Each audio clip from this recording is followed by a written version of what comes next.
Welcome to Pet Sitter Confessional. Today, we're brought to you by Time to Pet and Pet Perennials.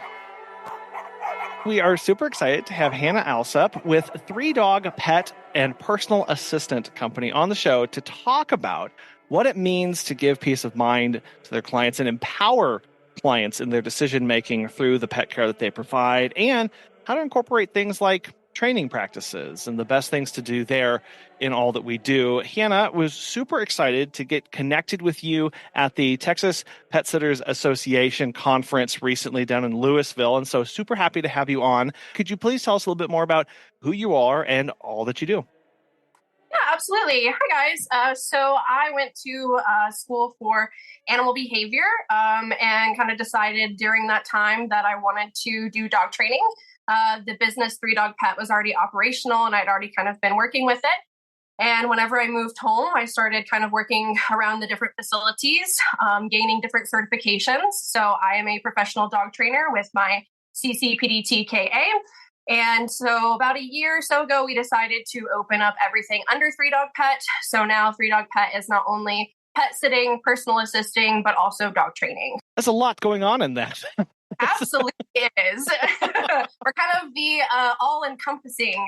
Anything that you need, we got. Right. And I think it's an interesting combination of services because it is really trying to focus on the client and client problems. Yes, absolutely. And every client, every, household with different dogs, different animals has a, different need and a different, assessment and help, whether that is our clients that have maybe, only cats. And so we do some personal assisting with also taking care of their home. We have a lot of clients in the, flight industry. So being able to help them out with just daily things whenever they're gone. All the way to being able to come in and take care of their dogs for dog walks, vacation, and also being able to do kind of like a little bit of a reverse board and train.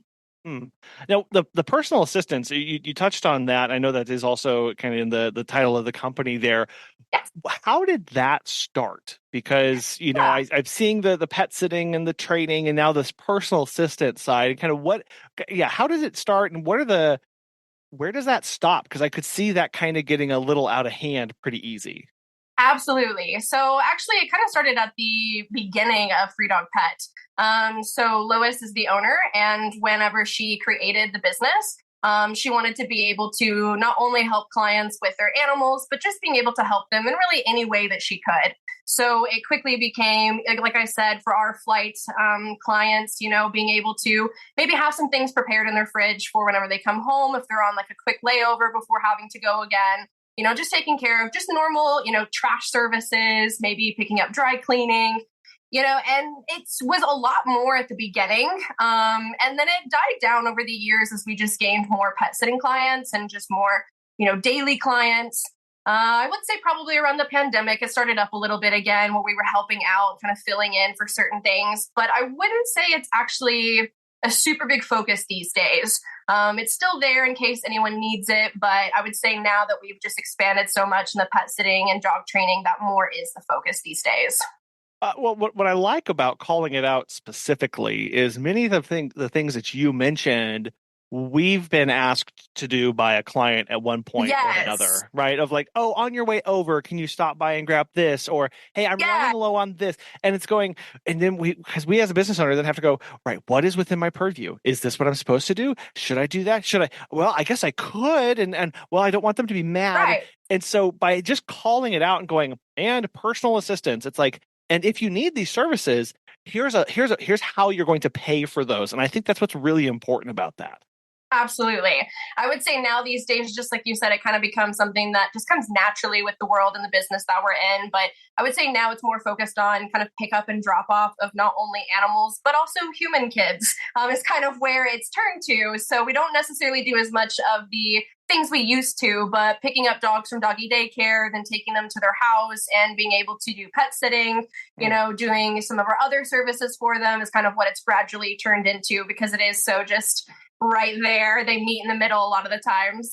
Yeah, and if we're going over anyway, it's like, well, I feel bad saying no to this, but also I don't want to really get in the habit of doing this 10 more times. So how do we, and that's where kind of like as a business owner and as running things as a, we have to go, where is that line? And if I'm getting requests for something, how do I turn that into either a revenue stream, or how do I stop doing that entirely? And we've learned a great way to make things kind of stop is by putting a price on it, right? Because then people go, "Oh, I can't get that for free anymore." Yes, Uh, absolutely. And I will say that was, I think, another reason as to why she did add it, because when she first started the business, it just was getting so many questions like that. And I think that from the beginning, it was just same in her mind. Let's just go ahead and meet right in the middle, make this there for the people who need it, and make sure that we're getting compensated for that time and for those extra things that we're doing.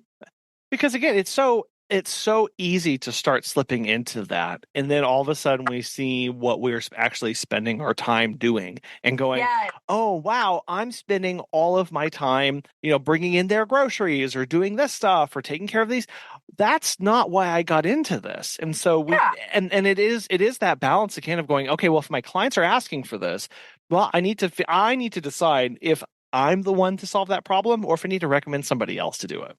Absolutely. And there has been a few times where we have gone ahead, and especially these days when there is so many of those services that are solely for that are out there, which weren't here. This business is over 20 years old. So when it started, those services weren't really around as much as they are these days. Yeah. So we definitely have had to make those calls on certain things. So just being like, we don't really have the time, or, that's a little bit out of our realm. And I think that this would be a better service for you. That's fantastic. Thought of going, no, there's TaskRabbit for this, right? There's Yeah, Uber for this. There's all sorts of things that can make this happen for you. And that's where you need to go for this. Because it can be weird to be like, I don't know who to ask to go pick up your groceries. It's like, well, here's an app, right. right? You can go do that. Right. Yeah. And just being able to give that to clients. And then, like I said, now it's kind of become where we're picking up dogs from doggy daycare. So we're like, okay, that's a little bit more in our realm. And that's totally something that we're happy to do. Because again, it is a little bit more in line with our services. So it has been a very nice thing to be able to provide, but also set those boundaries of when it's not for us. Right. Well, and you said that's kind of more in line with what you're doing, and it's important to know like where are my strengths, where's my passion, where's my insurance already covering me, where's Yeah. my where my interests are.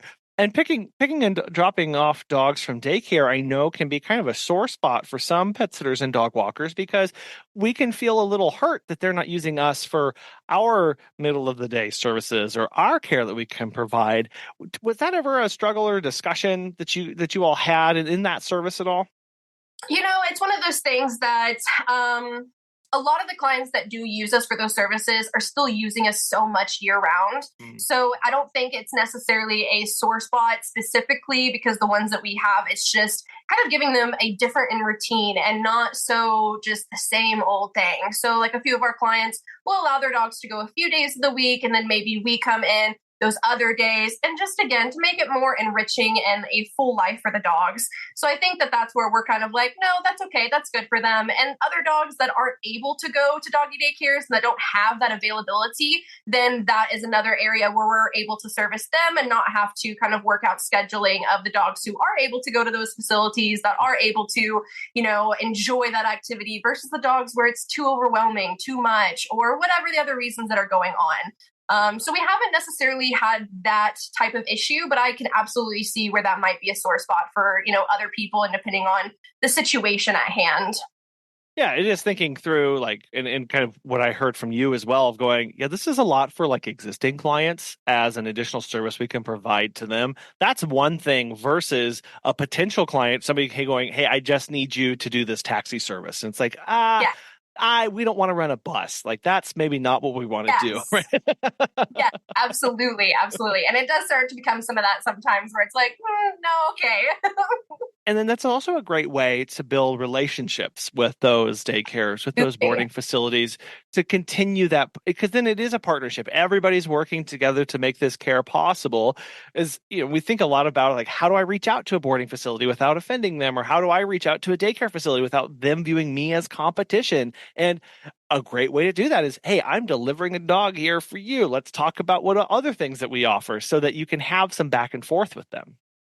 That, and I will say something that's maybe not talked about as much or have as much focus on is there's a lot of dogs that aren't able to have those services where they go for an evaluation and the doggy daycare or the boarding facility is saying, hey, your dog is not a good fit for us. So it's like the perfect point to being able to, if you build that relationship and you have to turn down evaluation, hey, your dog is not suitable for this environment, but hey, here's a great resource for you. So it's also a really great way to build that relationship, but also not step on anyone's toes. Right, because then you're going, hey, I know you want to this dog to see you want to see this dog get the best care possible. And a lot of Yes. times they're sitting there going, I don't know who to tell you. Like to the client, they're going, I don't know, go Google it. Right? Go Google it. And Yes. to be able to have this, oh, well, let me tell you about these people who come in and that we've actually talked to, we have this long-standing relationship with. It's a much better transition referral. Not saying that it'll still work out for you, right? When you get that referral, it's not a guarantee. Yeah. Because sometimes they fail their evaluation for very good reasons, and you don't want a piece of that either. Absolutely, for sure. Well, and for you though, you are also a trainer, as you mentioned, and so do you if you get those calls, you get those doggy daycare fails, or they get kicked out from those. Is that a conversation that you then pick up on of training services to offer, and then how do those conversations go? Absolutely. So we definitely kind of have a little bit more of a lenient policy whenever it comes to maybe dogs that haven't had good interactions with other people or good interactions with other types of like animal services, because I am able to have a conversation with the client, go in, really be able to evaluate and assess the dog. And really be able to set up a practical solution. So, really kind of setting them up for success. That's always such a huge thing. Making sure that you're looking at the dog in front of you and assessing what's there and what is practical versus what's not. And then being able to open up that conversation of, okay, hey, I think that your dog would be great for X, Y, and Z of our services. Or, hey, I think this may be a little bit past my realm, and here's a great referral to maybe a vet behaviorist or someone else that's a little bit higher up than me. Those practical solutions, right? Because I know those are really hard to remind ourselves of. Oh well, Yes. if you just go out and spend $2,000 on changing everything about your home, and if you Uh-huh. just do this thing, and if you started 6 months ago, you could do that. That would be perfect. It's going, Right. so, right. We've got to be realistic with the things that we talk about. And Yeah. it's important to know that what's realistic for one person isn't going to be realistic for somebody else. And that's a huge thing. How do you have those conversations or have you had to have those conversations when you think something's practical and workable and it's just not for that person on the other end? Absolutely. And I would definitely say it's all about how you approach the situation and how you break it down, because no one likes to hear that their dog is not able to do X, Y, and Z, especially these days whenever, a lot of people do view their fur babies as their own child, which I mean, I am a part of that group as well. And so it is kind of hard sometimes to really, explain what's actually happening in front of them and what's realistic for their dogs. So it's all about how you frame it. And so I've definitely grown in that over the years. First few times I sat down to have those conversations, they may not have gone the best, but these days I feel like I'm really good about, again, setting what's practical, setting small, successful steps. Because these days everyone wants instant gratification, which is so hard with dog training, because if they don't see a result immediately, then the want to continue, it's just like a dog, that want to continue sometimes declines. So being able to really set up milestones, small progress steps to really be able to, not only reinforce and commend the dog, but also the owner and the clients that, hey, your dog is doing great in this and let's keep going. Or, hey, we've done this for a while. It's really just not working. And now I do feel like we need to refer out. So I just try to set that up from the beginning, especially if it is a dog that maybe I'm a little bit, unknown or unsure about how the progress is going to go. And not always is that about the dog. Sometimes it's about the client that I'm like, okay, I can kind of see already that you might not be really willing to put in all the effort that's needed. Yeah. And so in those moments, just really making sure that as a trainer too, that I am not getting, ahead of myself, and really, again, just setting up that realistic expectation from the beginning has been a huge game changer.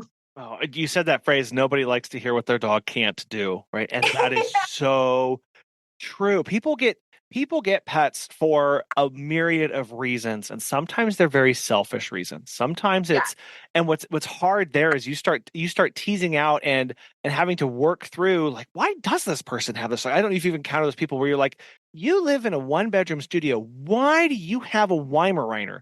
oh my god, What is this? And who knows? It could be they have got these of like, oh, my granddad had Weimaraners, and I just it's love my always granddad. Right? It's always, it can be bringing these past memories or these past experiences, these childhood foundational things, and absolutely. and then you're battling memories as opposed to reality, and it's those conversations are really hard to have. And it really is, because you said it just right. There's so many people who specifically get dogs just because that's familiar. It's what they're used to. They're chasing the memories. And just because you got the same breed doesn't mean it's going to have the same disposition, personality, or even enjoy the same activities that your other breed did, or your other dog did. I see that a lot. And so I'm such a big advocate for know the breed that's in front of you. Even if it's a mixed breed, do your research, figure out, what might have some, what breeds might be in it. But know the breed that's in front of you before you commit to it, because that is a lifelong for the both of you. And you want to make sure that both ends of the leash are happy. Oh, well, or a lot of people go out and they do, they get a rescue pet. They go from a shelter, and now they don't know the history of what that pet's really all experienced, and they may have this idea of this. Oh, I want to be a hiking family, or I want to be a dog, dog park kind of dog. That's what I want, because that's what I grew up with, or that's what I see my friends having on social media, and trying to have that conversation with. I know that's what you want, but that's not what your dog needs at this time. Like, Yes. Yes. And that is a hard conversation to have sometimes, because, people will be like, I used to love going and playing, just for instance, ball with my dog in the park. And that was our weekend activity. And the dog in front of you is not toy driven, doesn't like playing with balls, doesn't really like doing that activity. And then you're discouraged because you don't have that, you don't have that fulfillment of the expectation that you set before even really, figuring out those interests. And I will say, the more that you do with your dog, you will gain that fun with them, just having fun with your dog, getting out with them, even if it's maybe a different activity than what you grew up doing. yeah. I myself never played frisbee that much with any of my dogs, but my dog now, it is her sole activity. She lives for frisbee. And so now I'm starting to, explore other things that could be different for her that I haven't done before, just because her needs are different than previous dogs that I've had.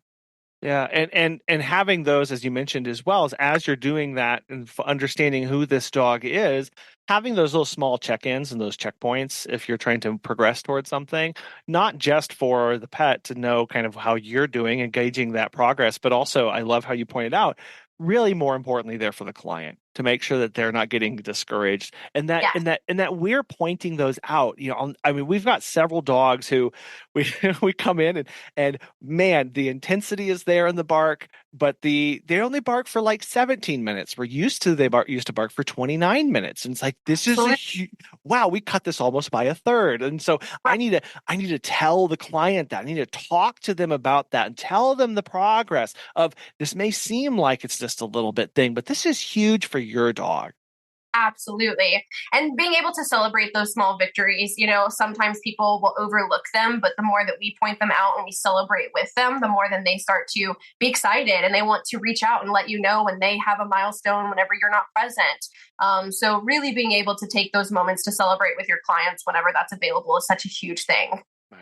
Well, so as a trainer, a lot of people, and I don't know how you think about this, but I do know people think of like trainings over here in this little world, and then like pet sitting and dog walking is over here in this little world. Do you keep training for training and not mix those two, or are you incorporating training into the other services? Absolutely. So we have quite a few different services that we do offer. I will say our company has about 9 sitters. I am the only dog trainer on staff. So our Okay. other sitters, they are doing routine pet visits. So routine walks, routine everything else. And for me specifically, I definitely have the dogs that are needing a little bit more help on the leash. So maybe that was just the initial intake whenever we did the evaluation, that they're telling us, hey, my dog's not the best on leash because of X, Y, and Z. that's a point for us to really evaluate, okay, how bad is it? Is it okay for us to kind of like work with as a normal pet sitter and just kind of how we all do with just working, to make sure that they're not just pulling us down the street the whole time? Or is it something where I need to step in and I need to be doing more hands-on to help them get to a point where one of the other sitters can take over? So everything is kind of intermingled. It is just more of like a big assessment. And then we really just kind of fit them for, the different services that we have and what we might think is best for them. And then they can decide. Have you heard of Time to Pet? Susan the Pet Gal has this to say. Time to Pet has helped us grow exponentially. We believe the platform's features make us by far more professional than other companies who use conventional dashboards. They are the software gurus constantly developing and improving the platform based on user feedback. This decision was a good one. If you're looking for new pet sitting software, give Time to Pet a try. Listeners of our show can save 50% off your first 3 months by visiting timetopet.com/confessional.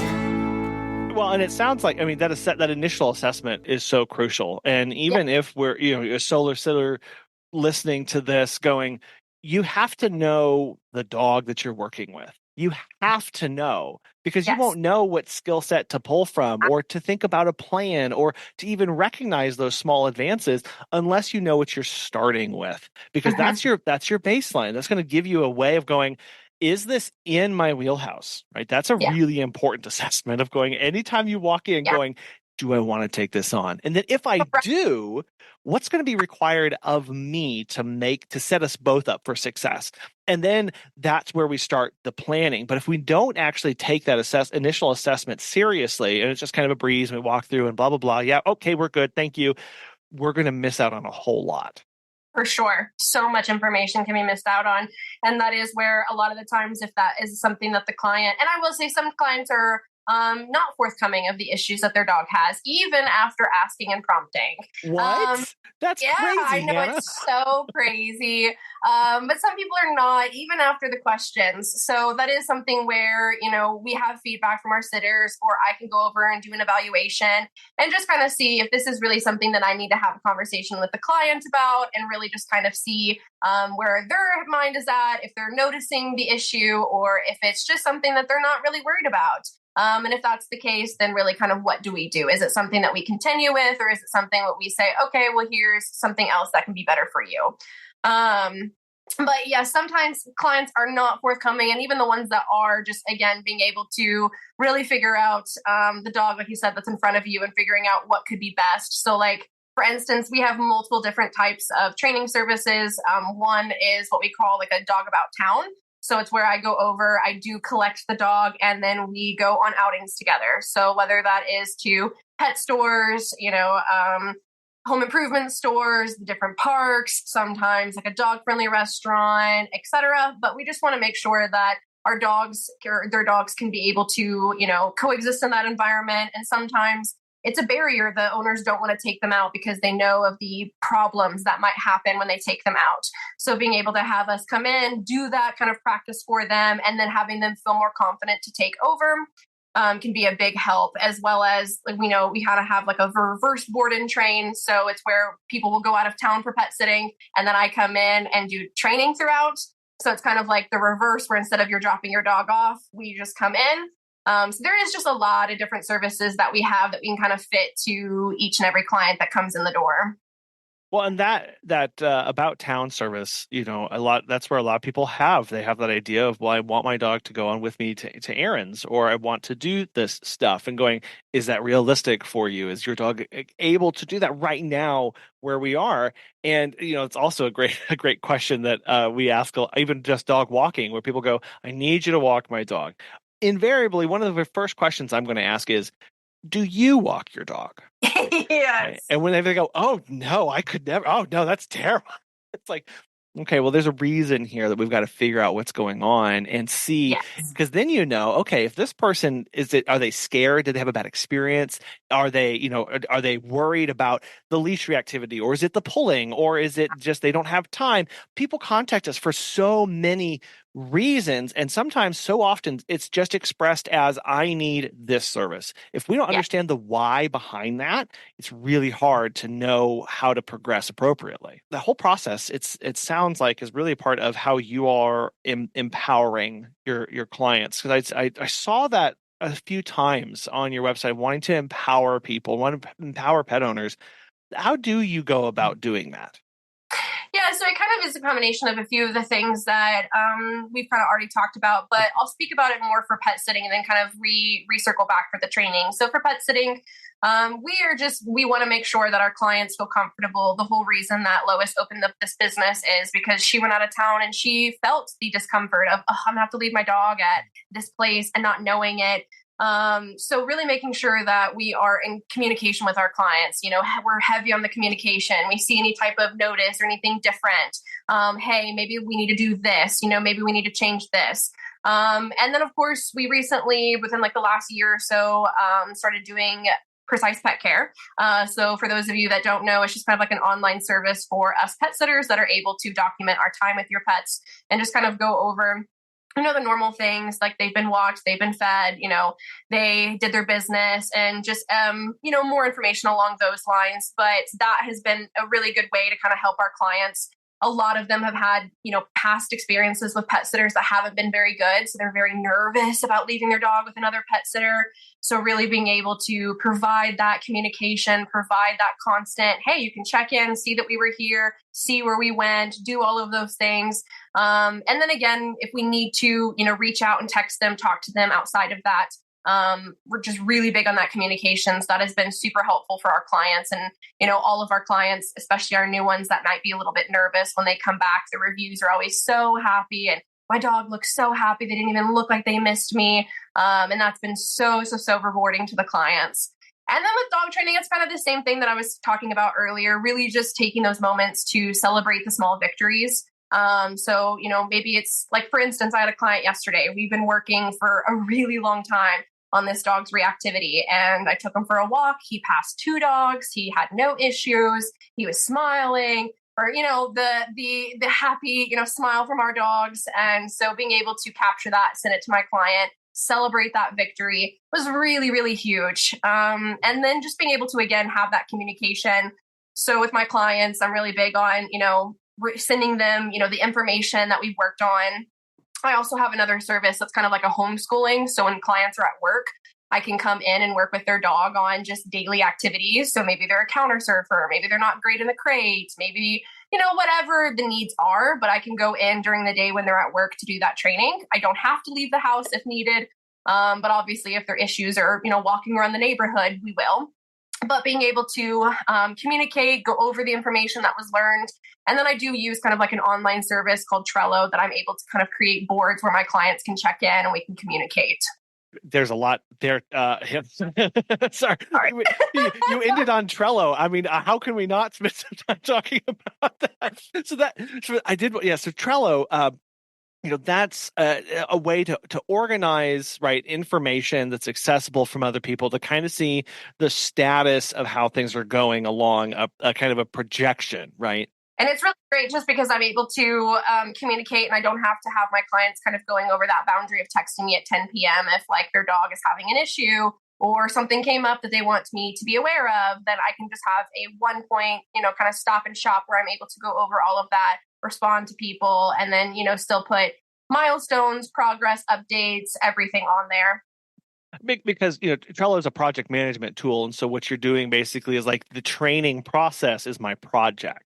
Yes. And I can set these little cards and this progress of what we're moving towards, and the whole communication of what I worked on today, right? As dog walkers, as pet sitters, as trainers.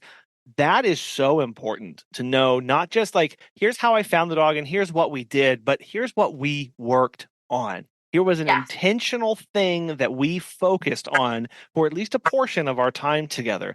That helps the client know, what am I spending my money on for this, right? Yeah. What because then they can see that to progress, and they can relate that to other things that they're experiencing as well.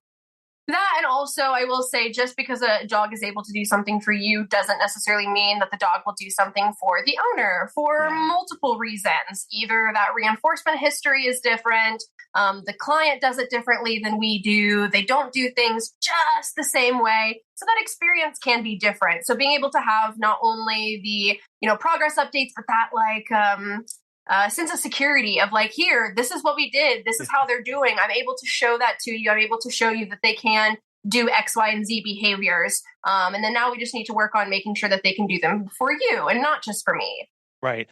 When we started viewing our client updates as basically like medical charting, it kind of changed. It changed the purpose of them for us, because it was yes, I'm communicating this to the client. Also, these are back notes for me as well, so that I can reference stuff and we can point to, this was the first day this thing happened, right? This was the first time that we mentioned this. This was, and you can start picking up patterns, because there's so much data in the updates, in those notes of what happened, that we tend to not give a lot of weight to. And I think it's a wasted opportunity in a lot of cases, even if it's the most well-behaved dog in the world that we're working with, to note those little behaviors, to have somewhere to put those for you so that they're organized, so that you go back and reference them, because they are important. Because if we want to be with this dog for the next, decade, there's no way. I don't know if you're like me, if your memory's as bad as mine, there's no way I'm going to remember what happened to Dax on a Tuesday 5 years ago. It's not happening. It's not happening. Yeah, absolutely. And then it's a perfect way for us to be able to keep everything and have a system for it, because, saving text messages for years on end is just never a fun thing. And it's always so hard to go back through and look through things. So being able to have a point of reference, everything in one place, is just so helpful. Because it's this, what we do, there's a lot of data to it that we just don't think about. And that's not to say we just need to sit there and just record absolutely every little tiny individual thing. We use our professional discretion to know what to denote and what to point out and what to discard. And that may change as the more time that we interact with that dog or that pet that we're caring for. But it is going, I'm going to use this for maybe future self, so that I know exactly what happened. Yes. Now, you offer a wide range of services for both the training and the pet care and then the personal assistant stuff as well. I was curious, with such a wide range of services, how are you all attracting and connecting with the right clients for those? Yeah, so I will say, really, up until this point, a lot of it has been word of mouth and just our community, really active on like our Facebook community page, and just having so many referrals. That honestly has been, a huge portion of where the things are coming from. And then especially, like, I had my, own people from the past facilities that I've worked with, that when they found out that I was putting it all under one, so many more referrals from that too. And then I would say this year we're trying to expand and grow in that area. So being able to do more social media, put ourselves out there in other areas, has been a big goal of ours this year. But I will say a lot of it has been from word of mouth, and then just like hand delivering flyers, putting our cards up at vet offices, small things like that. And then it just really has taken off. We can never discount those simple, quote unquote, old techniques, right? Yes, because they're so helpful and they're so cool. Yeah, I've seen it so many times of, I don't want to try flyers, right? It's 2024, or let's get it's like, no, you have no idea. They help. They're a physical presence, because one of the things as a service-based industry that we really struggle with is having a physical presence in our community. Yes. Brick and mortars have their buildings. They have these things. They're a known entity because people drive by them every single day. That is a fantastic way of advertising. So we have to find a way to have a physical presence through flyers, through pop-ups, through, we partnered with a local coffee shop to set out tennis balls and poop bag holders in a little basket, right up, because they were dog friendly. And so when I came in and asked, they were like, "Oh my gosh, that'd be fantastic. Our clients will love those. And so I go back every now and then and just kind of restock that with these things that people Oh, can that's take for so free. cool. And it's just like, yeah, we're here. It's a physical presence of like, this is where we are, and this is where we are. And the Yeah, business cards, because now you get connected with the client, the proprietors of those, or even just, the front desk workers or whoever's there, just to have a conversation, because absolutely. then you get that community aspect, right? And that's what's really important and really necessary for us. Oh, absolutely. Especially for us, that has been like our main source. So that is something that Lois has always been extremely, huge about is the old tactics work. They're there for a reason. And so she has been really big into those. And I would say just within the last year, we've just kind of slowly started to expand and try other things. But I feel like we'll always kind of circle back to that because that's always what's been, the tried and true. Well, other things are just really hard. Radio doesn't work because that goes out 100 miles, and I don't service over there. And so we're a weird industry to try and figure out how Yeah. to advertise and market for. But then it's important to also be putting out those messages to attract the people who we do want, right? Mhm. That's the other part that I forget a lot of times. It's not just how we're getting the word out, it's what we're saying when we're doing that. And to not be afraid to try different wordings or different photos or different colors, because we don't, unless you try a couple things, you'll never know what's actually going to get the best return. Oh, for sure. Yeah. I was curious, how did you all come up with your name for the company? Absolutely. So when it started, there was only three dogs that were kind of associated with Lois at the time. And that has definitely changed over the years, but it was kind of a catchy thing at the very beginning. We had three dogs in the household, and so it just became Three Dog Pets. She kind of played on a past business that she did in a whole other world outside of, the dog world. It was kind of the beginning letters of all of her kids' names kind of mashed together with her business partner. And so then it was like the three letters, and then we had three dogs. So it was just kind of an easy transition. And it was just super cute at the time. Oh, Now it's not as fitting as there's six dogs, but well, I love how personal that is too, right? yes. Of a recognition of, yeah, this is where my starting passion was, and where we can draw that line back to connect with. And that kind of connection is really important in running a business, of being involved in a business, and being able to point back to either early beginnings or what things were like, or our why of there's this deep history that all of us have, because we all started somewhere, we all have a foundation, and we need to remind ourselves of that from time to time, especially when things get hard. Oh, absolutely, absolutely. Because sometimes, especially in the industry that we're in, sometimes after a day, it can be so hard. But being able to kind of circle back, have those like things, and have those memories definitely helps being able to push you on. Well, and bring people on board too, of whether Yeah, that's team members, whether that's clients, to be able to have that story of what the company is, and why, at the end of the day, like why they should care. yeah, absolutely. As business owners, it can sometimes feel awkward, or we can be uneasy about what to do for a client who has lost a pet. That's why our friends at Pet Perennials make it easy to send a heartfelt condolence gift directly to someone with a broken heart. They have this awesome direct-to-consumer gift model that takes the effort off of us and ensures a thoughtful, personalized Simply gift reaches our client or employee on our behalf. All gift packages include a handwritten card, colorful gift wrap, and shipping fees across the US and Canada. They also offer an array of milestone gifts and greeting cards that can be sent to celebrate birthdays, extend get well wishes, and welcome new and rescued pets. A great way to connect with your clients.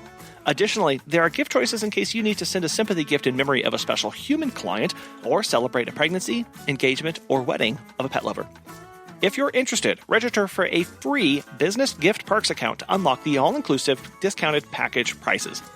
The service is used on an as-need basis, so there are no monthly or annual obligations or minimum purchase. Learn more at petperennials.com, check out their business program, or register for that free Gift Perks account by using the link in the show notes. I know as a trainer, we kind of touched on this a little bit, but I want to come back to that real quick because my brain just clicked over to it. You are giving a lot of recommendations to people and a lot of suggestions and things. And do you, how are those received a lot of times? Because I feel like sometimes we have the best intentions. We want to tell people or inform and educate people. Do you feel like it's easy to get people on board with those recommendations, or do they kind of need a little bit of little encouragement?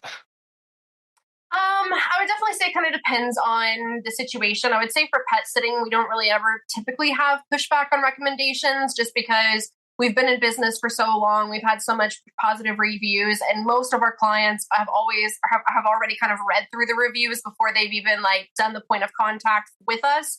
So I will say most of the time for pet sitting, we don't have too much or too many issues. There's always, a few in the bunch that kind of come up and happen.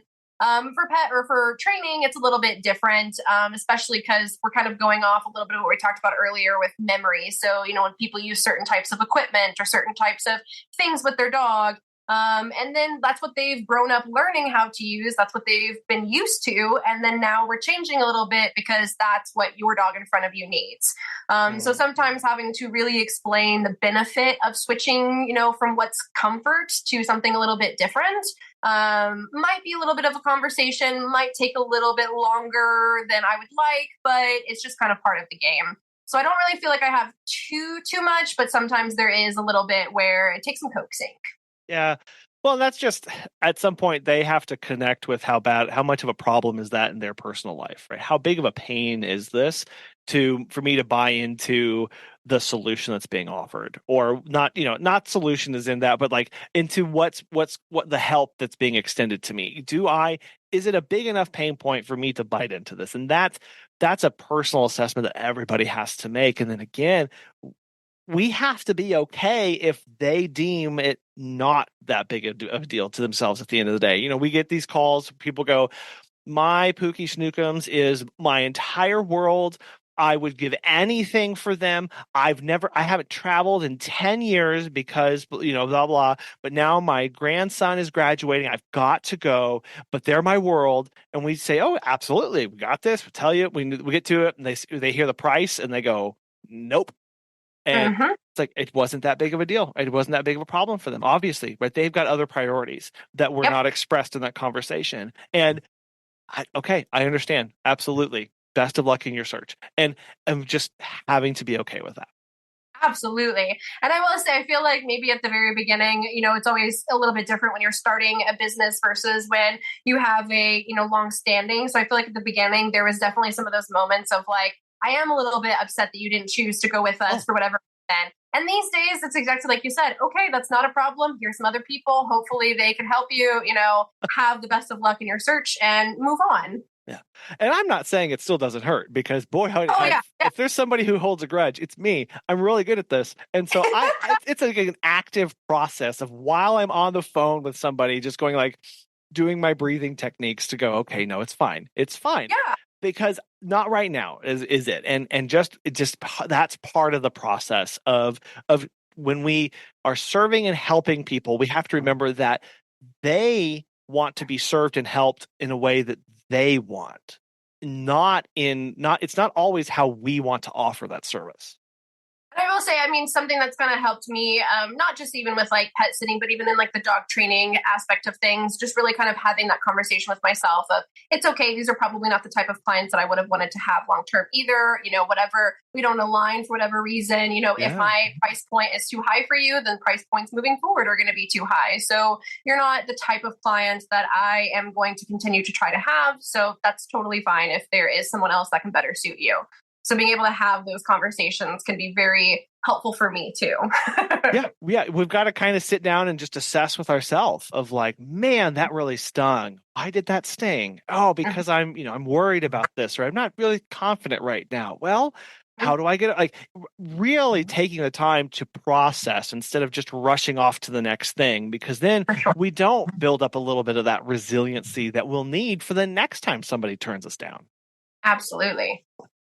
For you personally, I was curious, you're in this industry, it can be all consuming. It takes a lot out of us. As far as like boundaries for you and with the business, what are some of the hardest boundaries that you've had to set and then really importantly here, enforce?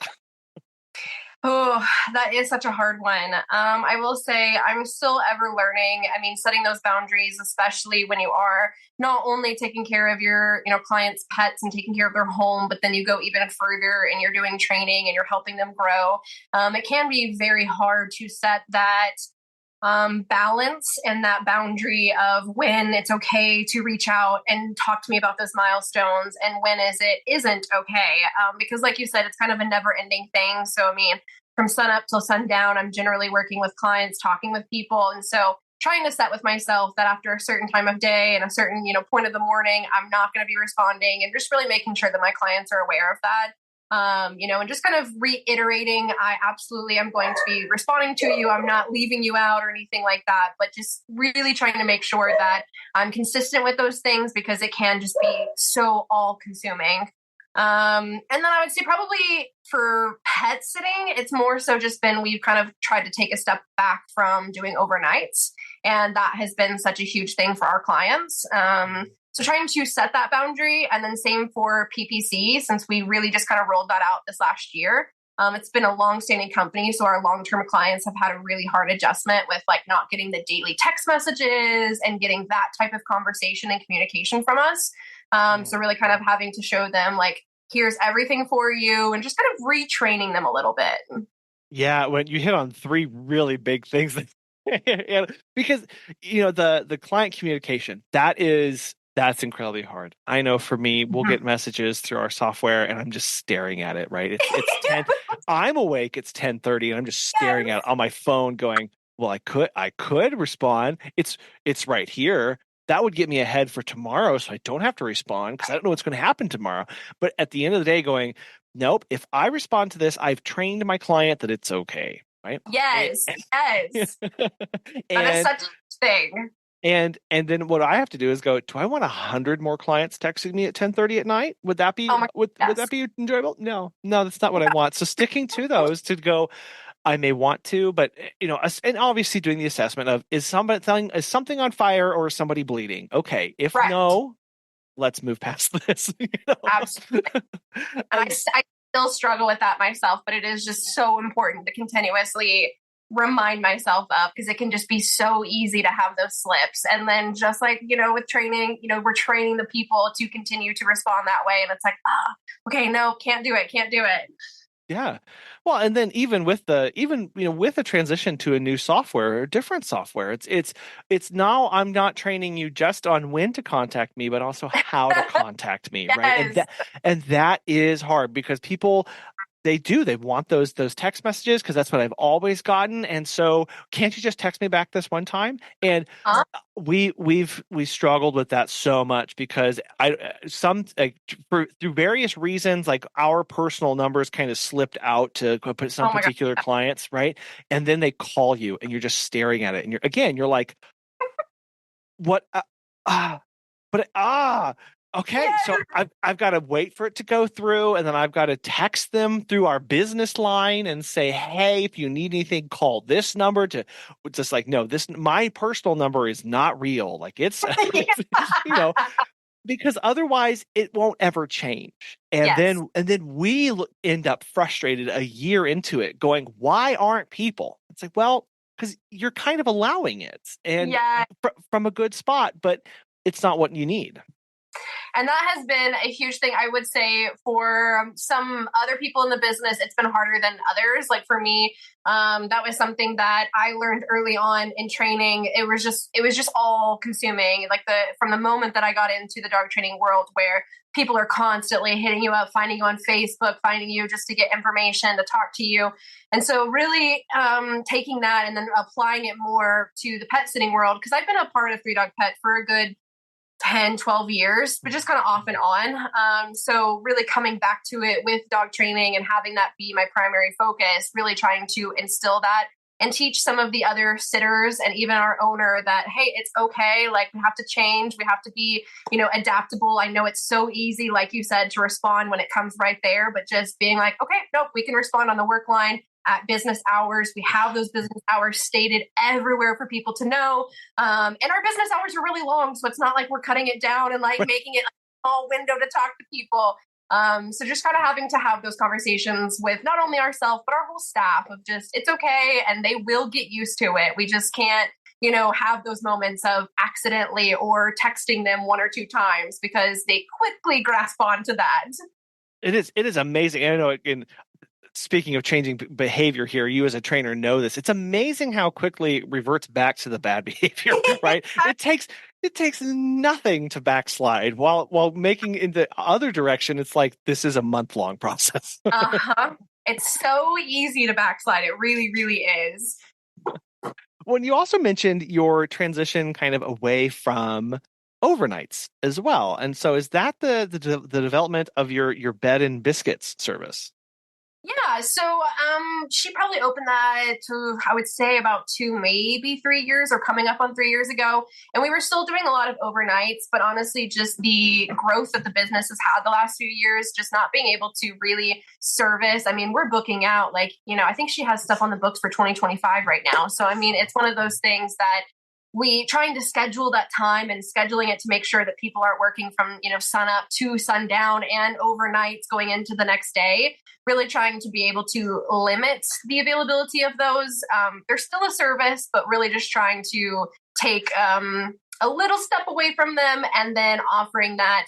We kind of call it almost overnight, the bed and biscuit almost overnight, but that way it was a little bit of an easier transition word-wise to our clients too, of it's almost an overnight. People to come in the night and in the morning, simulate the same responses, simulate the same things that we're doing at those overnights, but being able to have a little bit of relief where our sitters are able to go home and decompress and hang out with their animals before doing it all over again. Yeah, it's and making that judgment call too of and I love how you by making sure you reference it as an almost overnight, right? It really sets the expectation for the client when you're having that conversation with them, because if they're expecting the overnight, it's going, well, let me tell you about our almost overnight, because I'm sure you will also know, right? It makes that transition so much smoother because you also all, I'm sure, know the pets that legitimately need the overnight service for whatever reason, versus and that's what we run into here again. This personal experience and client expectations of, is this a pet need or is this a client expectation? And really let's tease that apart. We've had that the number of times I've had this conversation of, well, Muffin really needs to be, somebody needs to be here overnight. Oh, okay. Well, tell me, talk to me about behavior or medication or post-op, or oh, no, none of that. They're the easiest dog in the world. It will just make me feel better. And you're like, yes. Huh, okay. Or it's also like telling the clients, there are dogs that, they live for their people and they enjoy our company and they enjoy our visits, but being there long term, they might hang out with us for 2 hours and then they're like, I'm going to go lay in my bed and completely ignore you. Whereas with the client, they'd cuddle in bed with them. It's a little bit different. Not every dog's that way, but you definitely have your dogs that are kind of dismissive of you. They're like, your 30 minutes is done. You are able to leave. That's what I'm used to. And I have allowed you to leave my presence. And so trying to communicate that to the clients and also word it in a way that it's they still enjoy our company. They still want us to come, but we don't really need to be here for that full, 8-9 hours. Yeah. Going, no, your dog is actively asking me to leave right now. So I'm just going to... I've done a time or two where I'm like, how do I nicely word that to my clients to where, again, I don't want to just they still are excited to see us. They still want us to come, but how do I word that to make it to where it's not, your dog is completely done with me and they want me to leave. Exactly. Because we want to make sure that they ask us back, but also ask us back for maybe a different service, and that is part of that process again of going. It always comes back to assessing client expectations and pet needs, and that's an eternal balance that we've got to make and understand. How do we thread our services through and offer the appropriate services to them to make sure that those are both met? Mm-hmm. How are you, or what would you recommend more people incorporate as far as training practices in a typical pet sitting that maybe make their life better or anything to improve that pet's life?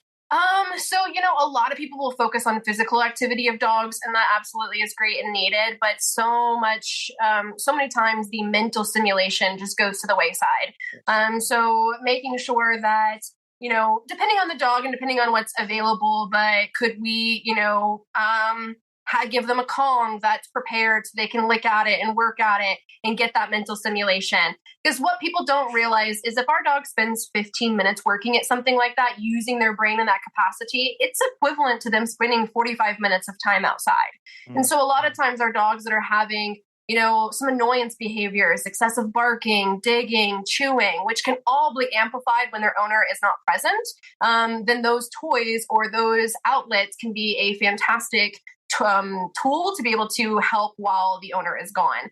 So that could be, having a sniffery. So literally just going out and allowing your dog to have a sniff. So many times our society has deemed that walking is, our dog should be glued to our side, staring up at us the whole entire time. And that's very nice aesthetically and that's awesome. But a dog should be able to get out and sniff and be a dog and release those things. I kind of also relate it to scrolling social media. Like if my dog is able to go out and sniff, it's kind of the same thing as me scrolling and checking things online.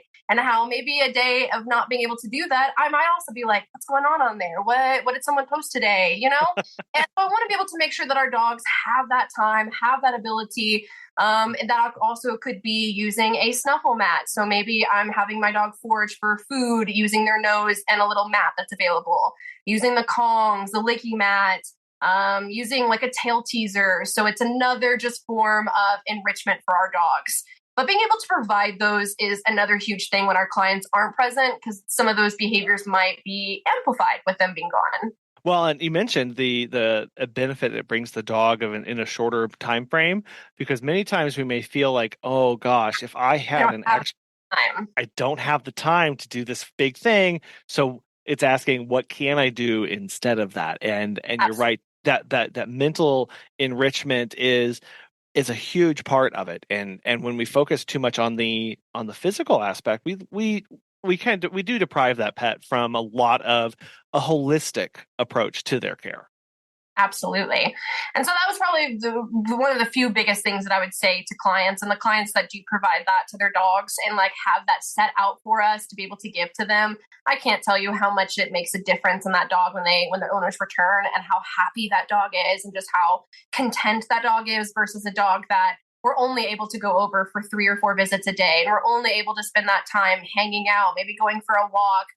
When they come back, they're still happy, but just a whole different appearance of the dog. Hannah, I want to thank you so much for coming on the show today and walking us through those processes of connecting with the client and making sure that we're having that conversation and being honest when we need to be, and the importance of charting and all that stuff in our business so that we can see that progress and we can encourage our clients and empower them too to continue to go down that journey with their pet. I do know that there's a whole lot that we didn't get to, and there's a whole lot more here. So if people are interested in getting in touch with you and following along with all the cool things that 3Dog Pet has going on, how best can they do that? I will say there's going to be a lot of new things coming out this next year. But right now, social media, so Instagram under 3Dog Pet is a great resource. I'm also setting up the availability to do training online. So even if you're not necessarily in the DFW area, being able to do Zoom calls through training. And I'm also probably going to be rolling out with a online dog training course. So our website, 3Dog Pet, will be a great resource, as well as our Instagram for all of those upcoming new things. Cool. Well, I will have links to all that in the show notes and on the website for people to click right to and start following along and see all that cool stuff coming out. Hannah, this was an absolute pleasure. Thank you so much for coming on the show today. Thank you so much for having me. It was a pleasure. What small, achievable steps can you outline right now for a client or clients or for yourself? What little things could you set out to achieve in the next week, maybe 2 weeks? Importantly, keep track of these. Look for those changes as you work hard on making them so that you can look back in a month or a year and see where it all started.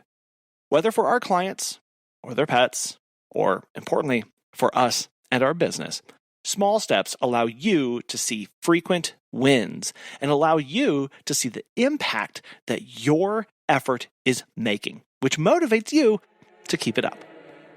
We want to thank today's sponsors, Time to Pet and Pet Perennials, for making today's show possible. And we really want to thank you so much for listening. We hope you have a wonderful rest of your week. We'll be back again soon.